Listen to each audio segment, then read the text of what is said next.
Είναι συγγραφέας, είναι ομότιμη καθηγήτρια της ιστορίας της τέχνης στην Ανωτάτη Σχολή Καλών Τεχνών στην Αθήνα και βέβαια από το 1992 είναι διευθύντρια της Εθνικής Πινακοθήκης Μουσείου Αλεξάνδρου Σούντζου.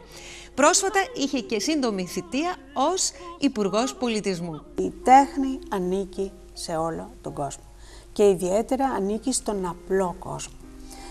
Όταν είδα τους απλούς ανθρώπους να είναι στην ουρά και να έρχονται στην πινακοθήκη, αυτή ήταν για μένα η μεγαλύτερη ικανοποίηση. Δημιουργείτε τέχνη και αν δημιουργείτε, αυτή προβάλλεται?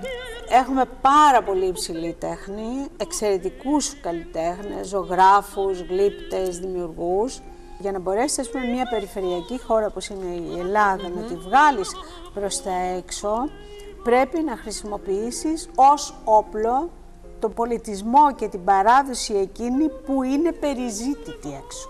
Ο άνθρωπος είναι πλασμένος να αγαπάει την τέχνη, διότι η τέχνη συμπυκνώνει τη ζωή.